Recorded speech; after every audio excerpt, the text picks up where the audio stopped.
I'm very excited about this presentation about ML.NET. I've been exposed in machine learning a few times in my experience at work where I had to produce something more than just a proof of concept, right? So I was excited about, start to work in machine learning a couple of years ago.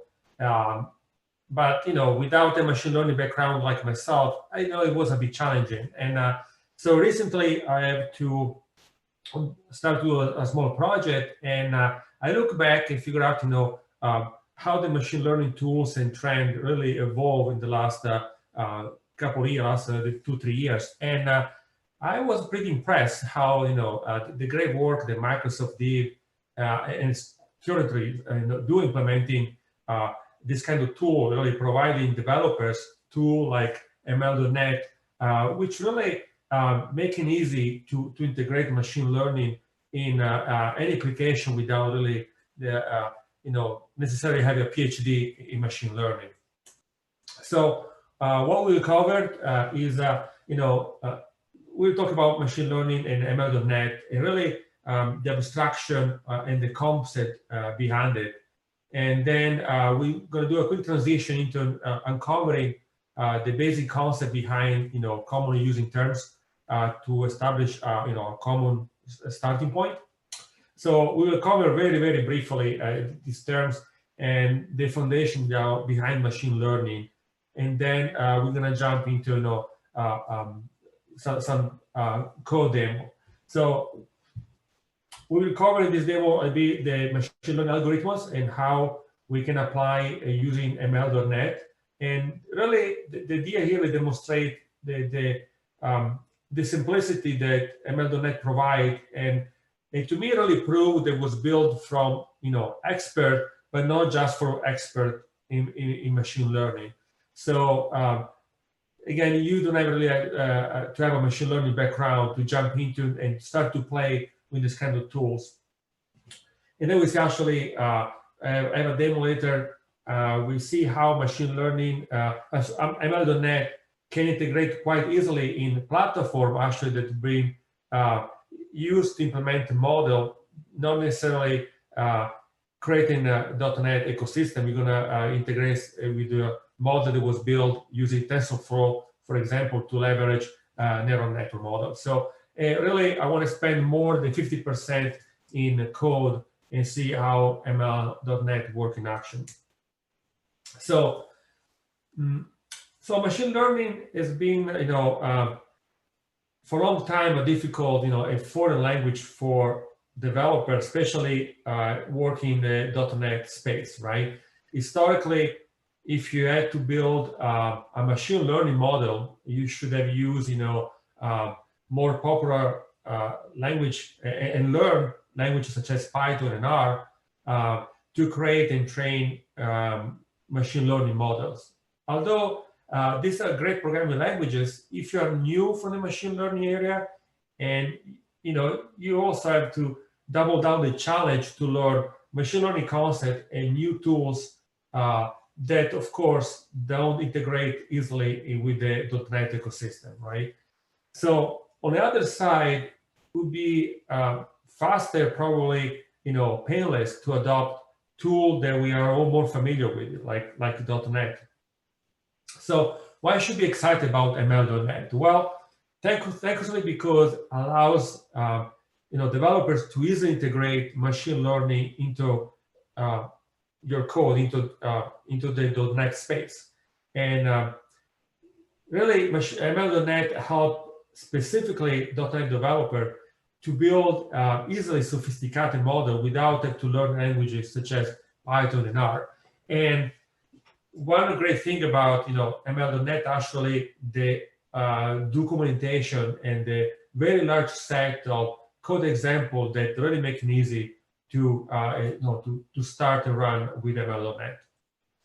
So briefly, high-level concept here. There are many algorithms of ML.NET machine learning, and there are the main separation between these algorithms are supervised and supervised learning. So the supervised model is when we teach actually the computer to make some decision based on pre-knowledge. So you use a tailored set of data that has we provide a mapping between the input and the related results. For example, we provide a set of sample data along with the what we think is the anticipated output. And from each of these samples, so that we can then train the model. So really, supervised algorithms are anything that can be labeled, like classification, binary classification for example, for sentiment analysis, or multi-classification, for example, when you we recognize the handwritten text. Regression, for example, when generally used for forecasting or prediction and so forth. And on the other side, unsupervised learning are use set of data that is not trained for anything specific. So it's more about looking for criteria rather than labels. And in this case, when we don't have a set of data with anticipated result, and so the computer pretty much teach itself, with the algorithm, and allows really some sort of data reduction or data aggregation that then we can use to condensate all this bunch of information in a fewer and smaller set of data points. Then that can be used, for example, in data visualization. Or other example is a recommendation system when you build a recommendation engine. Or everybody probably heard k-means clustering algorithm. This is called sort of like unsupervised algorithm.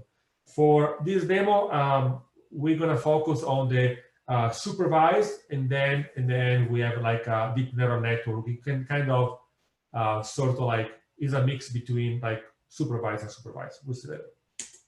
All right, so actually, ML.NET has been used for quite a few years from Microsoft. Originally, it was an internal project called TLC, and it was built by Microsoft researchers and evolved over time in what is become like a more sophisticated, robust machine learning framework. And originally was designed and implemented to power different kind of Microsoft products, such as the Excel chart, recommendation, or PowerPoint design ideas, even Visual Studio as a built-in machine learning. Then they decide to use and expose these frameworks, so they change the name to ML.NET and kind of make it more, let's say, easy to understand, easy to use, and then the open source, which is quite nice. So what is ML.NET? Well, it's a cross-platform library, as I mentioned, open source. And really, the idea of ML.NET is to bring the capabilities to introduce and leverage machine learning into your .NET ecosystem. And with the ambition to cover and solve a different kind of scenarios, such as sentiment analysis, price prediction, image classification, and so forth. And this capability can be executed either online or offline, when meaning that when you create your model, you can run all these prediction in an offline scenario. And one of the characteristics that of ML.NET is also the fact that it was built really with performance in mind, to be able to process a very large set of data, and with in a very fast manner. But what actually make ML.NET to me even a very unique framework is the fact that it's extensible, meaning that is able to leverage and to integrate other machine learning infrastructure or runtime, such as TensorFlow or Onyx and so forth, And in a way, they really, you don't have to know how to use the TensorFlow API, for example, because ML.NET abstract away from you all the implementation details. So you just use your .NET Core leverages other runtimes infrastructure library like TensorFlow. So in addition, really, is that .NET part, right? That's why I think that's very interesting, the fact that we can leverage and build sophisticated machine learning model, leveraging and using our skill set, our existing experience in C#, F#, and so forth, and which is great because we can do all this cool stuff without leaving the .NET ecosystem. So, as I just mentioned, one cool thing about ML.NET is the extensibility aspect, the fact that it integrates with other machine learning tools. For example, it offers Python bindings called Nimbus ML, which allows, for example, if you work in a large team, there are maybe some machine learning experts that are more familiar with Python for historical reason. Well, they can build, implement their model and the algorithm in Python, and then it can be fed into ML.NET, which consume them while running still, in native .NET. And then of course integrate quite well with Onyx, TensorFlow, which is one of the most popular deep learning libraries. Which in .NET we can run pre-trained or predefined, pre-configured machine learning model used by TensorFlow. As today, ML.NET doesn't really have built-in capability for deep neural network. Is coming, but it's not really a blocker because again we can use other infrastructure and then just inject it in ML.NET and work with that.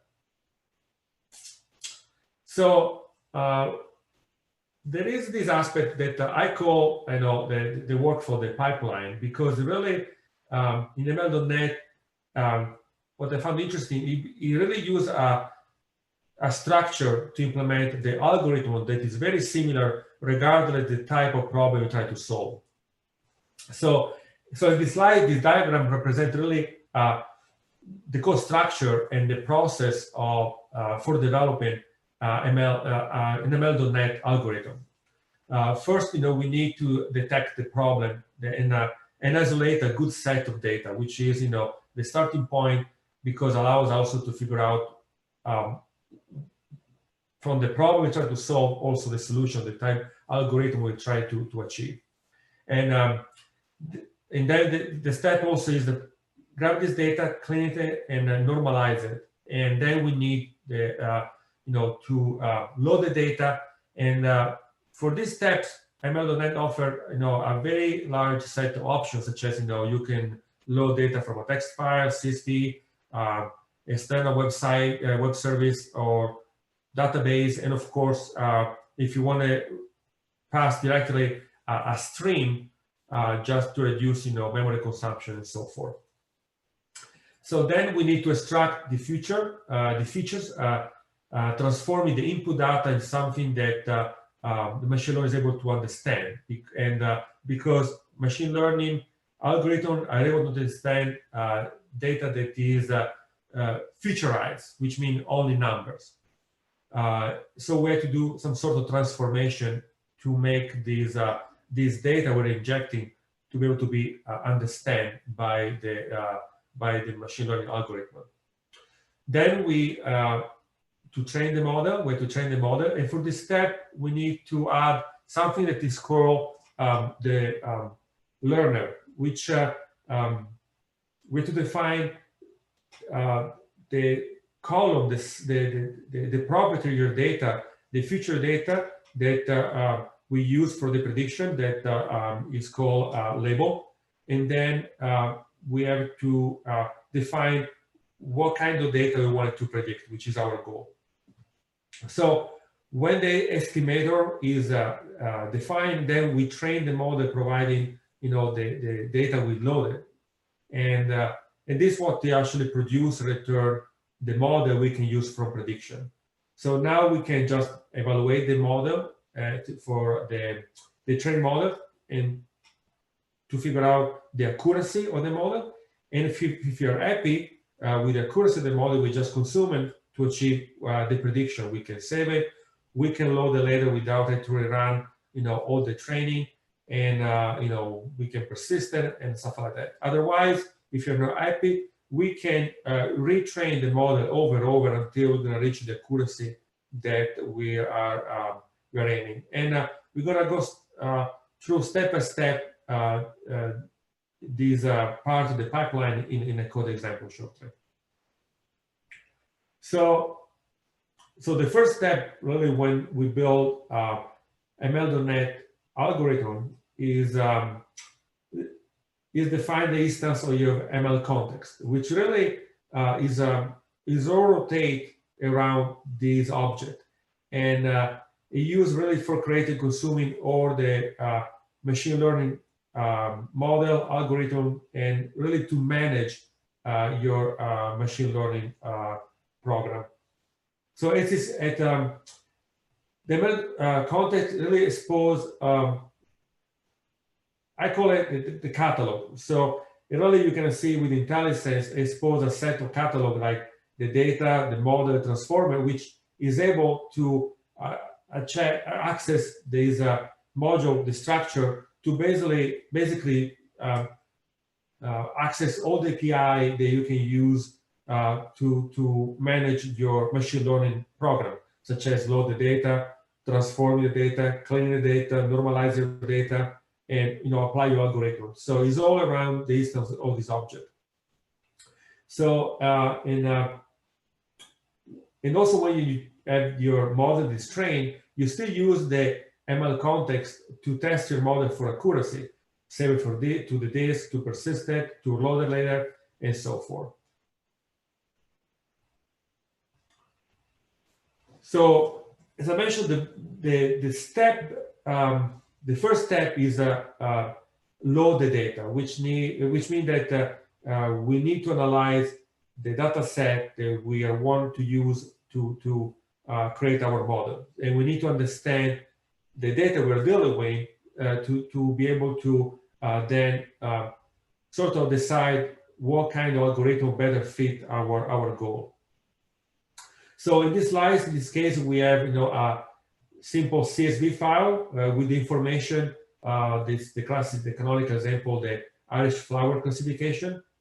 So at this point, we had to define the data structure that represent our input for the prediction and our output for the prediction.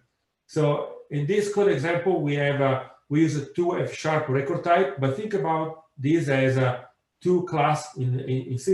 If you're not familiar with F#, just with a read-only proprietary, and the attribute load column is zero index based, and what it does is that when you load the data, is a map the specific field with the column with the same index. And probably make more sense also, we're gonna jump in a code example. But really these objects are to be mutable for compatibility reasons. So that's why we attribute the object with the CLI mutable in F#. Just as default, F# create read-only or say immutable object, the record type. But if you decorate with this attribute, actually the proprietary are going to have also a getter and a setter underneath it, so to make compatible with the ML.NET. So really this object, in this case, the iris data and the iris prediction, define how the schema of the data will look for the input, the column names, and the output, and with the column type. So then when we load the data, we have to load the data in a way to be able to produce the record to train the model, and we get a backend object that implement the iDataView interface, which is really like tabular representation of data. And the editor view interface is designed for efficiency. So it handles, large and high-dimensional set of data structure, and they can only be used to hold a large volume of record. And when I said it was designed for efficiency, is that ML.NET claimed that it's able to handle data set directly to infinite size, because it uses some sort of like the cursor in a SQL database, right? When you have like a table with millions of record, well, you can touch only few records at a time, so you can just stream through all the set of data without really jeopardize and impact the resource consumption. So theoretically, you can use like infinite size of data. When we load the data, is a common practice in machine learning to divide the data in something we use to train the model and something that we use to test the model. Usually the split is about 70-30, 80-20, depend the scenario and the how much data you have available to train the model. Then we can there will be multiple iterations to train the model, and for each iteration the data is shuffled. So the train set and the test set of data keep changing for each iteration. So if you run the iteration for 5 times, most likely you want to have the split of data, let's say 70-30 or 80-20, always different. So the model is going to be trained look like with more data than you have. So because overall the goal of machine learning is to be able to predict, to make a prediction with the highest accuracy possible, and with data that you did not use, the data that the model haven't seen yet. So that's when you make a prediction. So make a prediction with using the input that are the same that you use for training the model, kind of mislead the accuracy and the metrics. For no F-sharp, if you know F-sharp experience, in this code here, we have the first line, let train data, additive view equal. Well, the let is pretty much a comparison with the var keyword in C#, and the rest of the code is pretty much identical with C# and F#. So that's the only difference between the two pieces of code, two languages.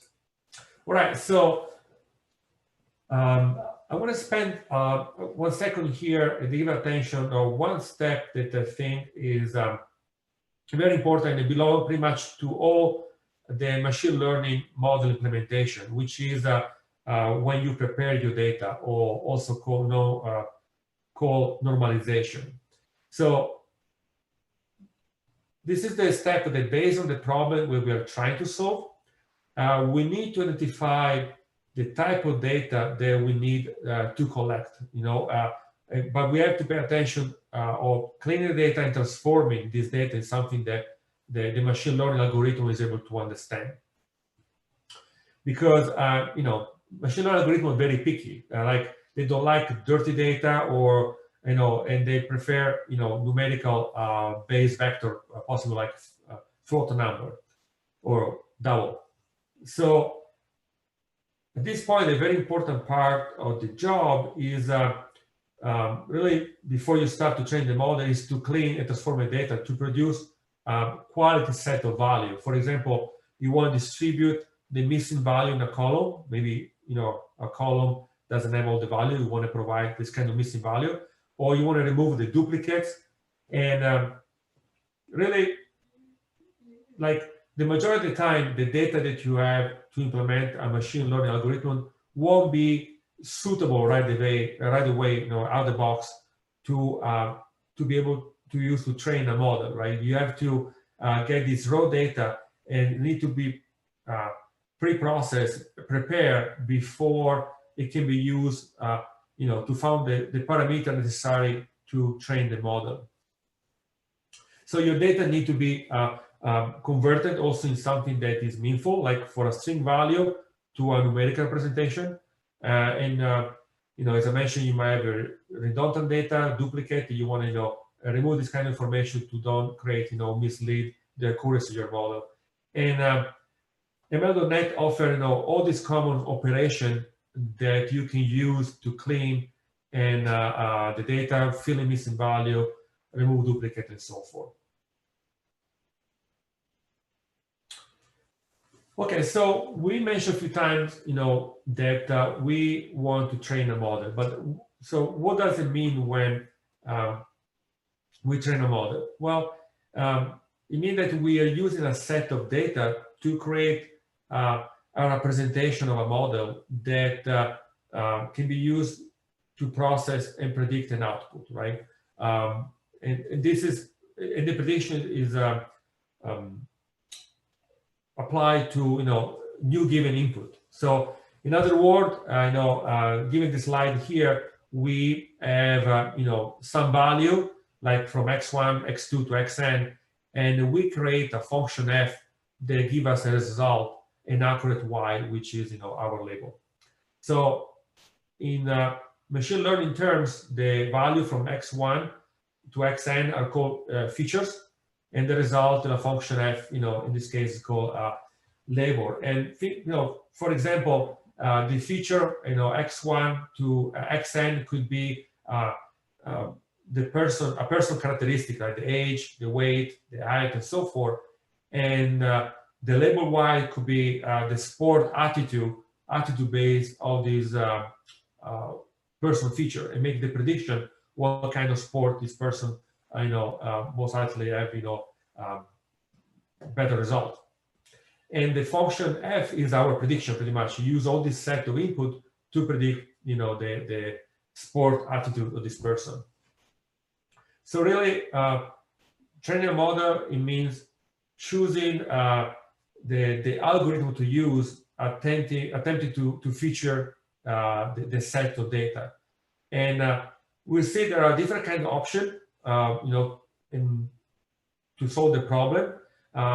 For example, we want to have a binary classification regression. We can use different kind of algorithm, and also the same algorithm can produce also different output and use for different characteristics. For example, there is this algorithm called stochastic dual ascendant, I think. But anyways, it can be used for both binary classification and regression, but based on the context of the problem you try to solve, well, this algorithm is going to generate a different output that better fit your goal. And we actually will see how one of the challenges I have personally when I start machine learning to figure out, okay, given this problem, what set of algorithm better fit my solution? And that probably was my biggest challenge when I start. And I will show you later how ML.NET actually pretty much solved this problem, and also in somehow use a machine learning to figure out and provide you what algorithm you should use to achieve better accuracy for your model, which I think is fantastic. So the pipeline, how does it look like? Is is a set of connected or let's say it's called estimator. Sorry, the pipeline in ML.NET use this set of estimators, right? Which is you can see in the slide, pretty much use like some sort of Fluent API to append each other all these estimator, and we can use after you load the data to transform the data, clean the data, and really start to build the pipeline that's going to be used to build a pipeline step by step. It's going to be used to train and then evaluate your model. So basically, the connotation of the ML.NET pipeline is a list operation that perform to apply and build your machine learning algorithm to generate your model. So when you're done generating your model, then you want to figure out, you want to consume it, right? So, sorry, you want to calculate the accuracy. So in this way, you just have in this case, you use the test set of data that you split earlier against your model, and then you provide the ML context, provide a set of result that you can use to figure out the accuracy of your model. And if you're not happy, you can retrain the model over and over and over until you reach the value that you're looking for. And ultimately, finally, we are going to consume the model, right? So the idea, we have the model now, so we can we are happy with the accuracy. So with that, we produce something that's called the prediction engine. So we use the model to create our prediction engine. Then we expose an API, predict. We're going to pass the data structure that you want to use for the prediction, and they're going to spit out the result that we're looking for. So a lot of talking about. Let's see how actually this is work in code. Before jumping here, I'm going to in the end, and I'm going to tweet later the link to the GitHub account where with the repo where the source code and the slide are there ready to be downloaded. And we're going to go through a few code examples, but there are plenty in the repo that you can use to get, play with that, to get familiar. And I want to mention that there are, I found interesting how lately more and more company expose historical data that you can use for, play with machine learning or produce some sort of model. Kaggle is, most popular one, but there are a bunch of universities that you can use to download already clean set of data, which is quite phenomenal. But Netflix, I'm going to use in our example, we're going to jump into certainly CarMax for a price of the used car, and more and more there are companies you can use and leverage this kind of clean set of data. So the example we're going to jump into is prediction of price of used car, and then the code, and we're not going to through specific run it, but we can check how, for example, the spam detection is one example. The source code, the optical character recognition is also there, and we can see how when we can define the data structure to build our pipeline, to implement a pipeline to solve different kind of problem, it just become really changing few line of code, and that's it, which is actually quite easy and quite cool. That provide this kind of opportunity. So, Riccardo, real quick, while you're transitioning, I just wanted to relay one question that came in while you were talking from Joseph, who was just wondering if, I guess going back to some of what you were talking about towards the beginning, is ML.NET extendable and accessible to PyTorch as a library? Yes. Actually, I had a slide about all the library, including also PyTorch, and I moved that just to make it a bit leaner, but yes, it does. Yeah. Awesome, thank you. Yeah, unfortunately, when the presentation is on, I cannot see the QA. Probably I'm missing something, but yeah, thank you for pointing that. All right, so this is the solution. There are two projects, the ML.NET and the image classification. This is the image classification with example of they use actually TensorFlow model for detect the image, classify images. We're going to see this example later. The ML.NET library have the project have a bunch of files, each consists of a different kind of code example, like emotion analysis, data timing prediction, spam detection, and so forth. Here, there are all the examples you can run and check how it's implemented. from Netflix movie recommendation and so forth. But we're going to build actually something together. We're going to go through step by step here and talk about it. And I put actually this comment here, which is really the basic step that you should follow to implement your ML.NET algorithm here. And we'll see actually how we implement this one and all the other that pretty much follow the same structure.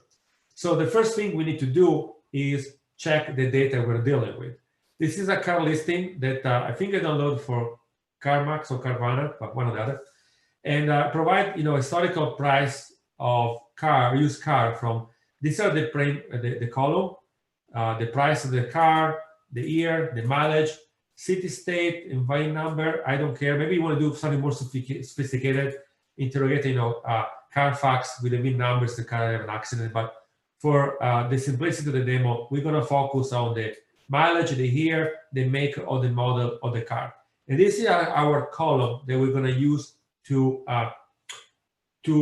define our data structure for our algorithm. So this is actually already predefined here. There are two record types in F#.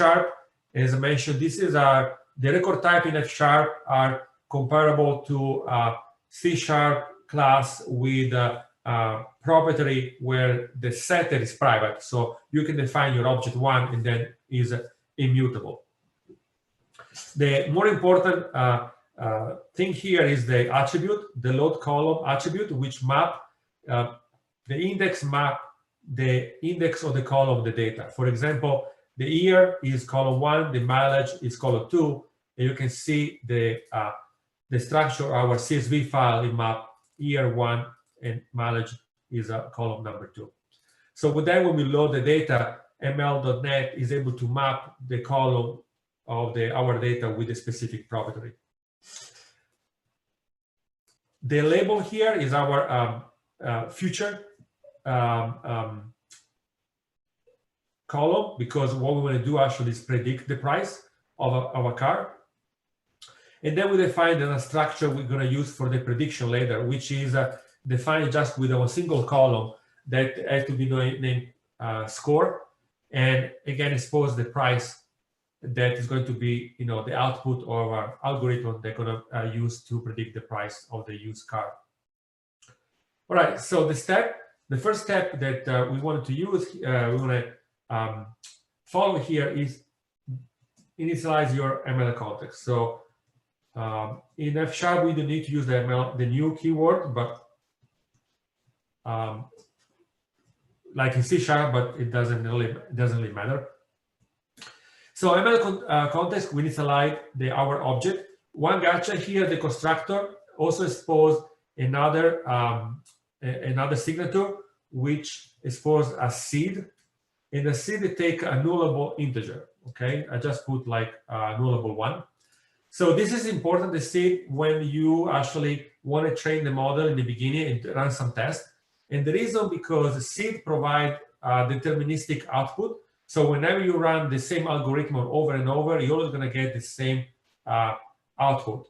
And the reason, because underneath it, ML context initialize also some sort of number randomizer to generate, for example, the data selection or other things that probably need numbers for run the algorithm. So if you specify the seed, this randomizer, of course, will produce the same set of random number in order. So I found this useful when you generate your model in the beginning. Then when you're happy with the accuracy, you're going to remove the seed and figure out actually how that's run in different scenarios. So next, we want to load the data. So in this case, to load the data, we have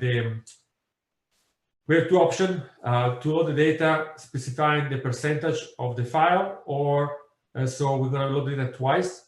Or my preferred way is create actually something that we load the data in once and specify the split between the training data and the data we want to use for test.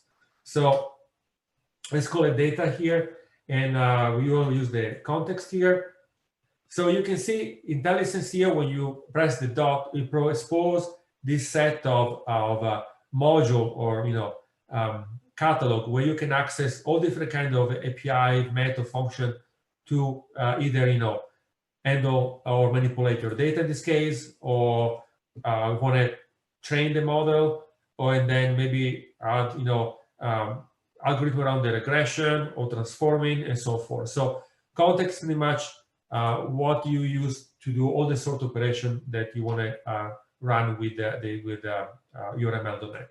So in this case, we load the data. So we use the data model, load, and offer already a property here for the text file. So in this case, I have to specify the output. So in this case, it was the car info, which is matching the name of the record type, car info.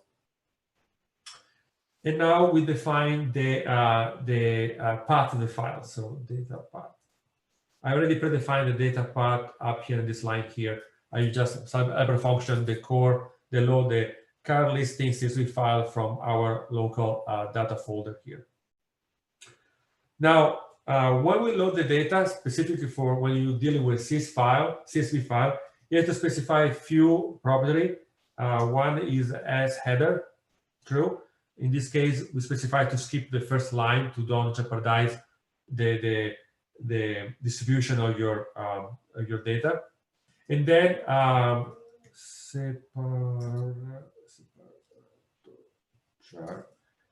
separator char, which define the character used to separate, the CSV file. It can be a tab, in this case, comma, and that's it. So now we have the data, which is implement the iData view interface. Now we're going to split the data. So let's call that partition equal. And then again, we're going to start with our CTS context, our ML context data, because we are manipulating data, and we're going to use the train test split. This is a method that we are passing the data we just loaded and specify test fraction equal, let's put like 0.2. Okay. So in this case, I specify that I want the ML context to split my data randomly and using 0.2, which is 20% for my test data. So you're going to use the remaining 80% for the training data. So that's right, train data here. So now I just created two variables here, partition, train set, and then let test data. And so now we have two local variables we can access easily for both the test set of data and the train set. So now we are done with the step number 3 to split the data after you load it. And now really the more, I want to be sophisticated about the more, more complex or more, I want to say interesting method here. So this one implement the pipeline. So the estimator chain. So as I mentioned, the pipeline, the workflow in the ML.NET implement something that it really build a list of estimator. It use like a sort of like a Fluent API where you start to append different kind of step to implement your pipeline that we use to train your model. So you start with the estimator chain and then append. And then for each append, again, we're going to start with our city context. So the first step is be able to transform the data in something that the machine learning algorithm is able to understand. So context, we're going to use the transform model because, again, we transform the data. In this case, we have some value, like back to our CSV file. They actually are string, like the make and the model of the car. This is no numerical value, so they're called categorical value. So there is one method that is called one-hot encoding, and really what it does, the one-hot encoding is what it does for you is just map the column that you're defining here and convert it in a numerical value for you. Okay, so I do the pen here, and of course I do the same thing for the model. Okay, now I have to do some sort of transformation of the data that a numerical value to make something like balance the value in something that ML is able to use in let's say for the distribution when some value is missing or stuff like that. So in this case, I pen context, and I think it's still transforming, and then I convert the value, which means that I tell ML.NET how to convert the value if something is missing, convert type. So the two values that you're aiming here is both the year and the mileage, okay? So the year here, and then we define something like output, the output kind equal, what is that, kind single, and then we also the year and the mileage, okay?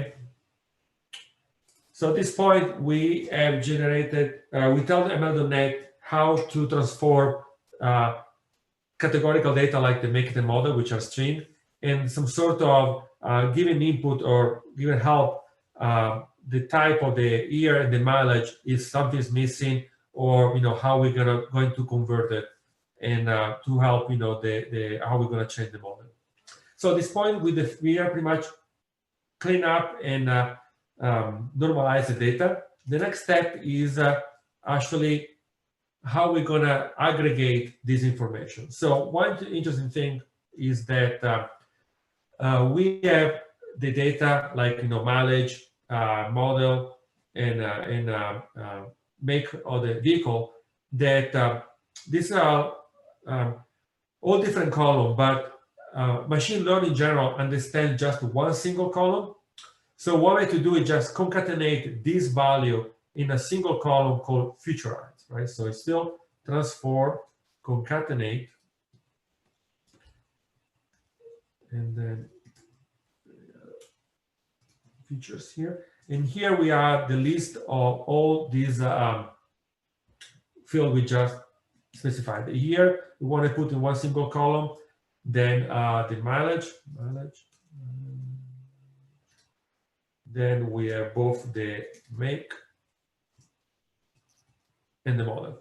So pretty much we're telling ML.NET to aggregate all these values, which now become numerical, in a single column called features.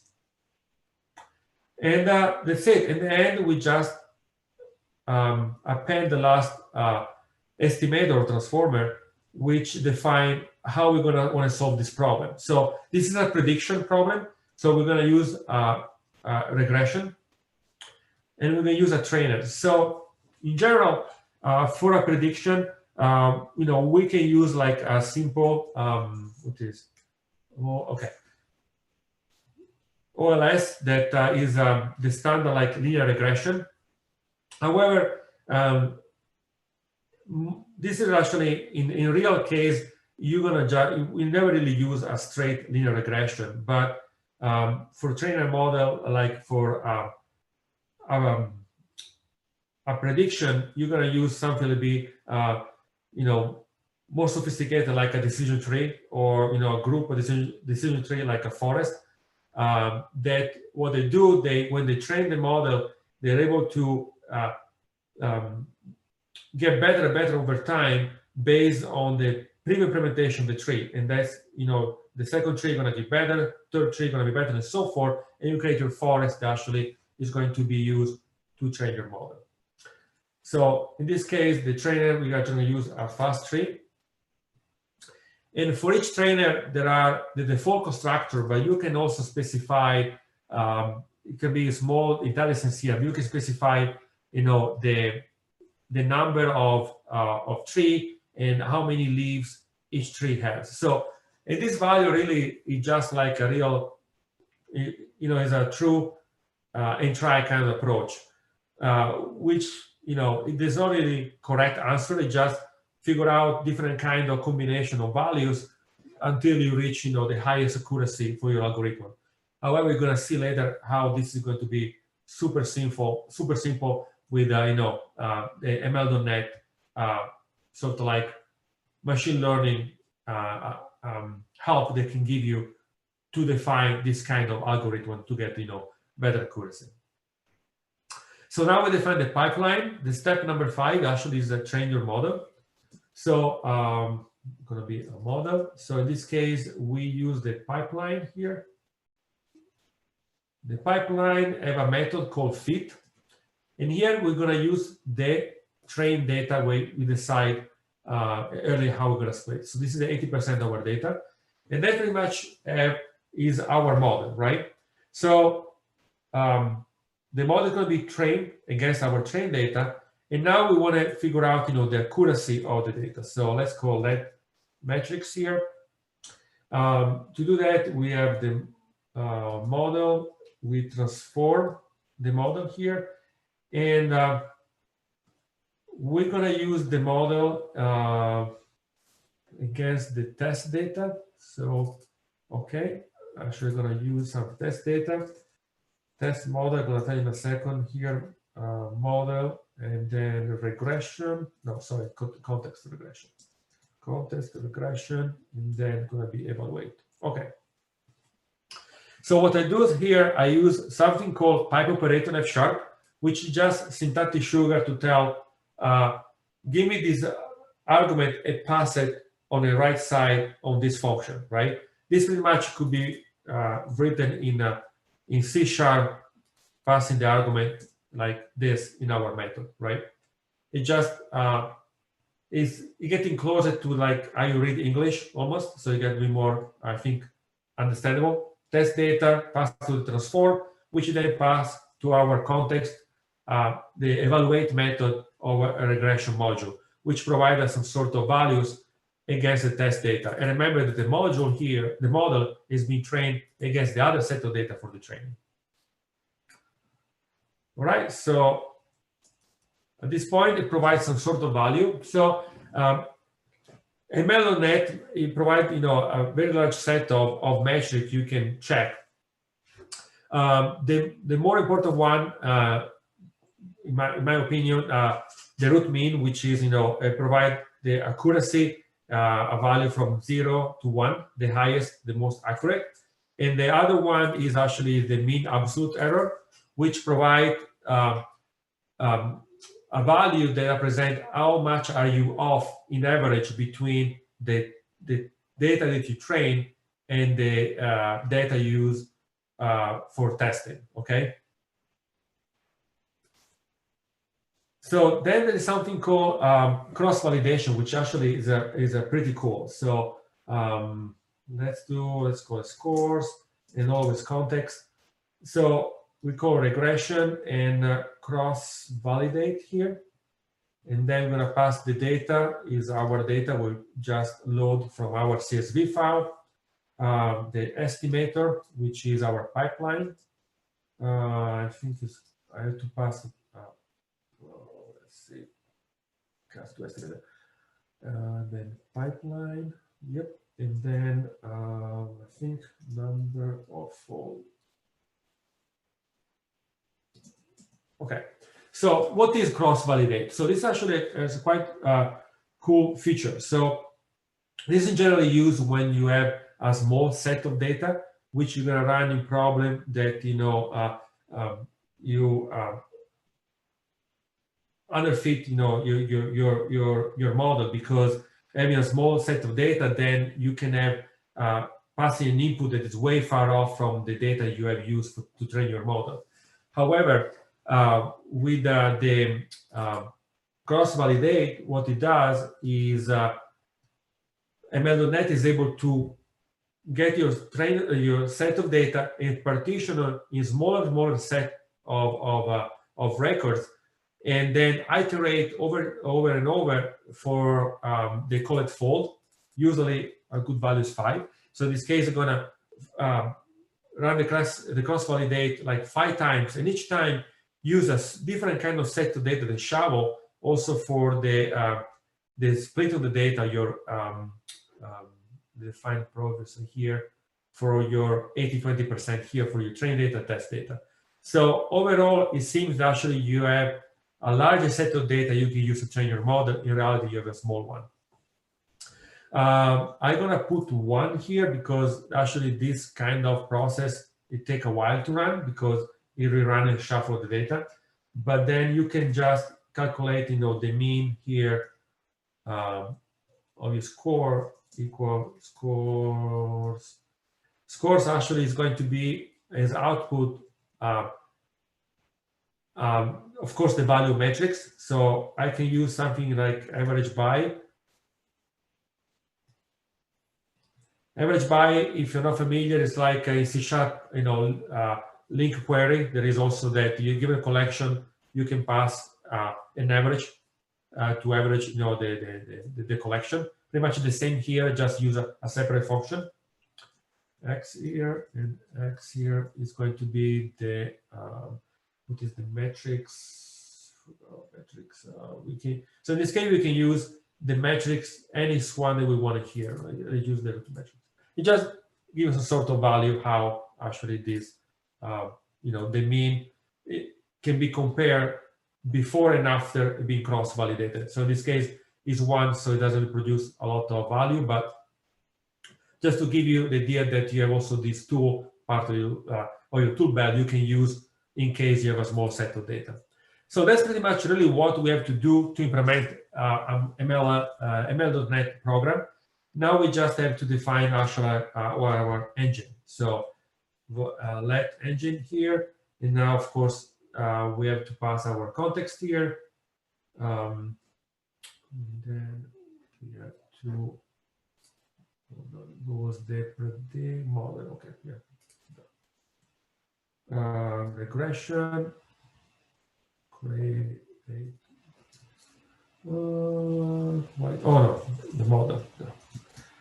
So I had to create my prediction engine, which I use the model module. Create prediction engine, and I pass my model that I have just generated. Okay.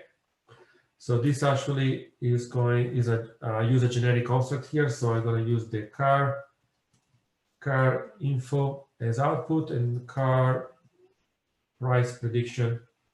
Actually, it was car price fair prediction. Yeah. Which match the input, my data, and the output or my prediction. The car price fair prediction, if you remember, is just a simple class that exposes one property. So in this case, I create 2 input value to predict.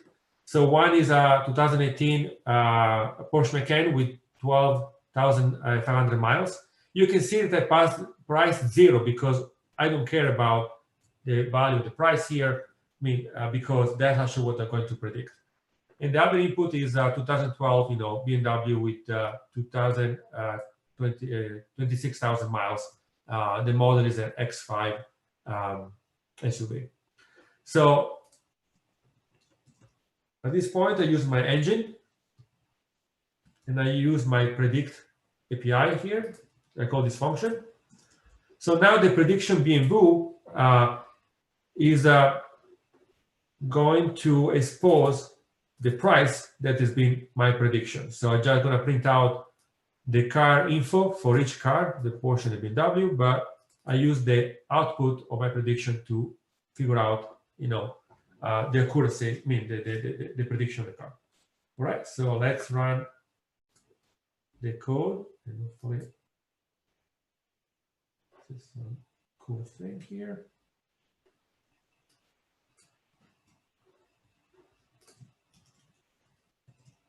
All right, it loads some data, create a pipeline. Now it's training the model. It's taken a little bit to train the model actually because this set of data, the CSV file actually is it's not a small set of data. I think it's about 50 to 60 megabyte text, which is quite large, which is good, of course, but that's why you got an error. Type initializer, thread exception parameter. Oh yeah. Yeah, actually, that's funny because it threw an exception because I passed one for number of fold that says no. Kind of silly. That's right. Let's try without cross-validation. Again, this is a kind of a large set of data, so we don't need cross-validation. But I want to just point that out that, you know, that's actually a cool feature you can use in case you have a small set of data. So let's rerun it. Train the model here. So now that we see how this is implemented, the step, we'll see a few code examples of the spam detection, perhaps, and you know, we have maybe the sentiment analysis code structure, figure out actually that follows exactly the same pattern. Okay, so it gives some metrics here. So actually, they're not that great because the accuracy is about 82, 0.82. You know, the closest to 1 is the better, and is about almost 3,500 off between the test and training. So my model is okay, but really need improvement. But we're going to see actually how this can be improved quite easily. Before jumping that, though, I want to just point it out that we implement ML.NET in few steps here. If you check pretty much, you want to do, you want to solve different kind of problems, such as, you know, binary classification, like spam detection. Pretty much the data structure is the same, right? You define your type, you define your context here, you load the data, you partition the data, and then you create your estimator here. You featurize your data, and pretty much all follow exactly the same flow, the same pattern, which is quite nice. So now we saw this. There is something very cool that ML.NET exposed as part of the toolset. And it's something called AutoML, which is a tool that integrated with Visual Studio, you know, all different kind of tooling, but is also work cross-platform. I'm running actually this example on my Mac, and it also exposes a command line. So if you do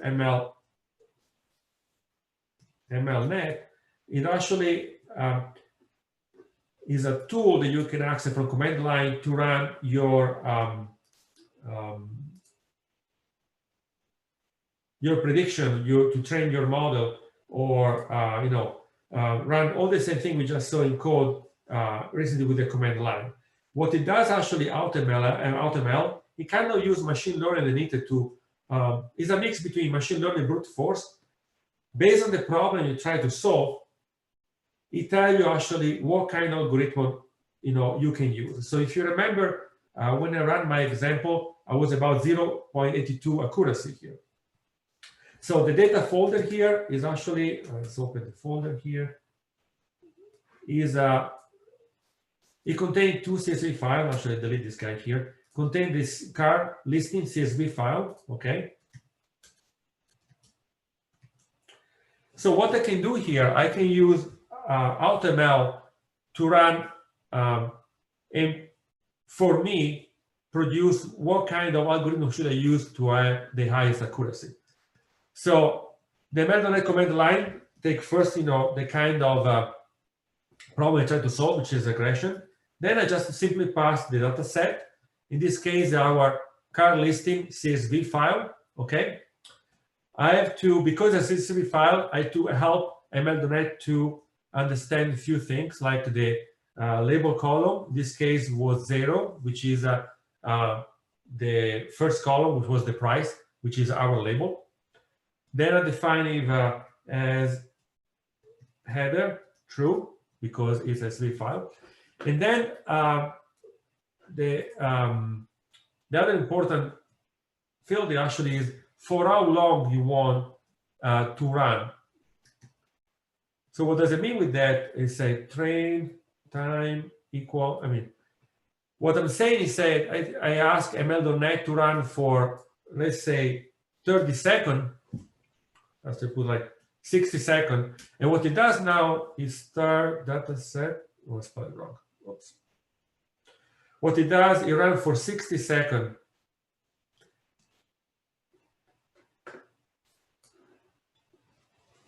the different kind of algorithm, different kind of values against the set of data I provide, which is the car listing CSV file. So you can see now is run the stochastic dual ascending regression.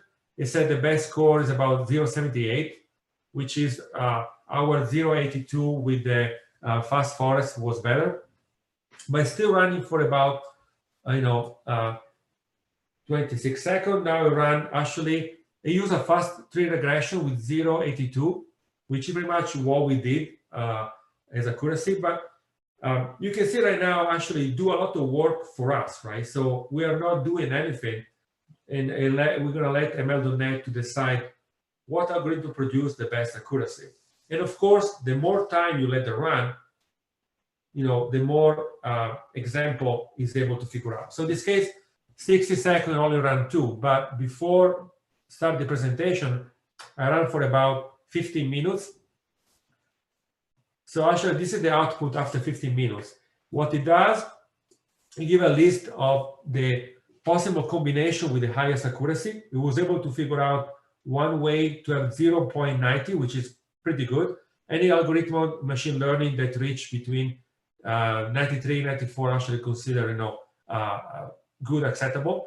So after 15 minutes, we can use this kind of trainer with this kind of information to achieve best accuracy. But what is even better, if you remember, our folder contained only the car listing CSV file. Now has this folder here, which if I open it, actually ML.NET was able to do a code gen for us and produce a C# code with pretty much all the code that can be used to use the model actually, because it created 2 projects. One actually is the regression model, which already contained the model for us. So we didn't do anything, just persist the model for us. This is going to be the library we can use just to consume the model. And in fact, here we have the console, which is just a CSV, console application with a sample data based on the input that is able to understand from the CSV file.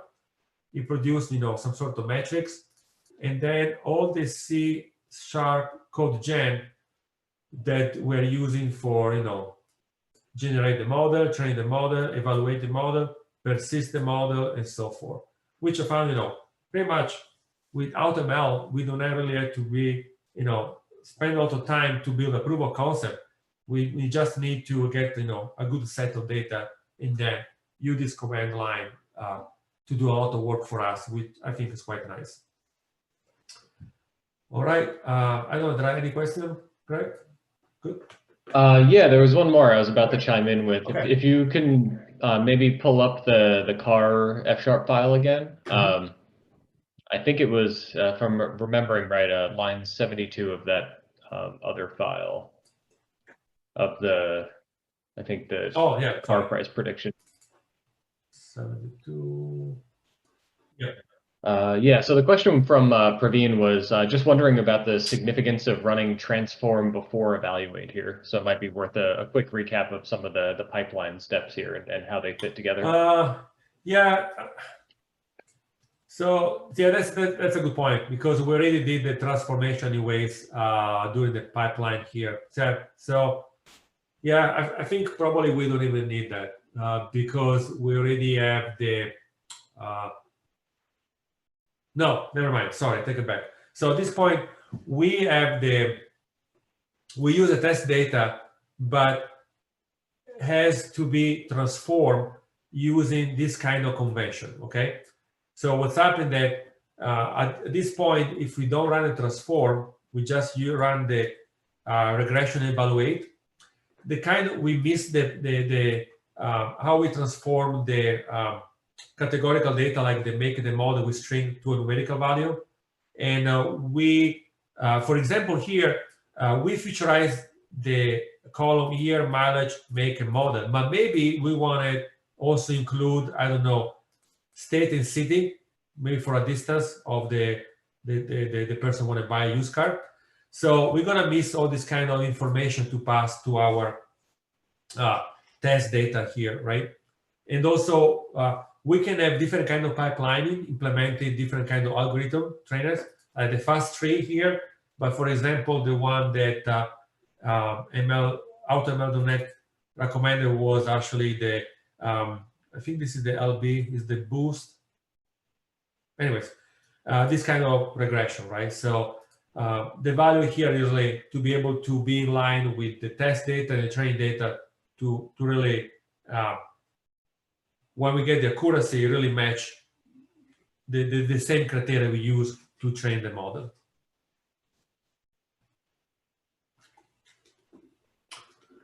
All right, so, okay, I think so we skip that. Okay, so I already demoed AutoML, but I think it's very cool, the idea that it built in the capability to do auto work decision for us, what kind of algorithm and what kind of criteria the algorithm should be set to reach the best accuracy, right? So it really almost is a mix between, as I said, machine learning to understand the problem you try to solve, and brute forcing and iterate it over and over until gonna get the best accuracy and give you the information. Also, the code gen is quite nice because pretty much you just have a command line to do all the work for you and provide a proof of concept. So we jump on that. Now, the last part I want to mention is the extensibility of ML.NET, and now it integrates, with other libraries like TensorFlow and Onyx. So in this case, I'm going to be quick because we already see over time. But the idea is that we use an image classification that was pre-packaged, pre-configured by Google using TensorFlow, and we're going to use that model feed inside feed ML.NET and do an image classification using pretty much .NET code, right? So the idea, we're gonna classify bread loaf and pugs and figure out which one, and then let the machine learning to figure out which one is a bread and which is a pug, because I don't want to mistake that, right? I love my pugs, but no, at that point. All right, so we have the example here, image classification. We have the data, which is a bunch of images here, and the image classifier, sorry, the exception here is all these files that actually provide part of the TensorFlow pre-packaged model, for all the image classifier. I don't know how many millions of image is being classified to generate this model. So we can just grab it and use it here. So what is cool here, we're going to pretty much follow the same pattern, that we saw the structure to implement your ML program.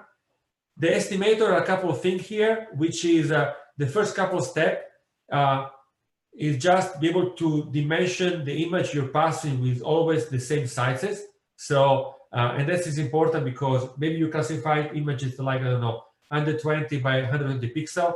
You put as you pass an input like a larger image. So this actually might condensate and make the image small to be able to have always level the same value. Then we have to pass how we want to calculate the output. The softmax tool, if you're familiar with the neural network, it's just an algorithm that kind of flag down a set of value on the same range. Let's say you have an output of 2.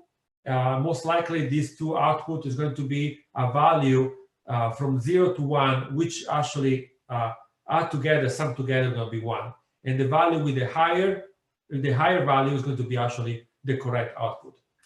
But that's pretty much really what we need to do. And the other part, I forgot where is it, but actually we pass the path of the TensorFlow model so we can load it and use it as to generate, the task to generate our data. So what it does here, it loads a set of input data here, which is a bunch of breads, images, and pugs. So let's say these pugs here, images here, bread here, and so forth. it classifies these images, and then ultimately I'm gonna pass this input, which is this pag here, images pag, and this bread, and tell the computer which one is a pet, which one is a bread. The code example is just grab everything, parse it, persist it, and then run it, just for demo how you can persist some model and then load it later. Okay, but let's run this. Configure, sure. Okay, all right, cool. All right, let's run it. But what I think is very cool here that we pretty much had to change only a few lines of code from our ML.NET structure, really to be able to leverage neural network image classified built in TensorFlow with our ML.NET. So is able to leverage TensorFlow predefined model to make a prediction. The name of the bread implies very much what it is, but so you're able to predict almost with 0.99 accuracy some image, which is quite phenomenal here. And then at the end, I'm gonna pass my 2 image here, which is able to accuracy for about 0.97 predict and classify the pag against the 0.98 for the bread loaf, which is quite nice here. All right, so that was cool. I think we're over time, so I want to just open for question, and I'm just gonna post here the link of the GitHub account, the GitHub repo where you can download, and there are all the code example. This is my information. Feel free to reach out if you have any question about the code and ML.NET, anything that maybe I don't know the answer, but I'm sure I can figure out. I don't know, there is any question, Brett? Looks like we've got everything answered so far. I'll keep an eye on this as I'm doing the kind of closing ramble here, just in case something comes in and we can do it about face and touch on that. But barring anything coming in last minute, I really just wanted to thank you again, Riccardo, for going through that. That was really, really awesome. And especially knowing that it's getting pretty late over there on the East Coast. Really appreciate you staying up and hanging out with everyone here. Absolutely. Yeah, it's a lot of fun about that. So I encourage everybody to, take a look, pick a look if you're not familiar with it. It's pretty cool. Yeah, absolutely. And like I think we were talking about before the top of the meeting here, like one of the things that we haven't really covered in this group before is F#. So if anyone who's watching this has any more interest in F#, definitely reach out. I know I'm personally interested in getting some stuff on the schedule. So if folks are interested in learning a bit more about F#, I would definitely love to start scheduling some of that as we go forward. But in the meantime, we can let you go. But really appreciate the content, and really appreciate everyone for hanging out and asking lots of questions. It's always way more fun when there's engaged folks who are interested. Like I said up at the top, like we'll have this video up on our YouTube channel sometime in the next few days. I'll post links at all the normal places, including what Riccardo has here. And stay tuned for announcements of what we're going to be doing, in next year. We're going to look to keep this going, as long as we can, as long as people keep showing up.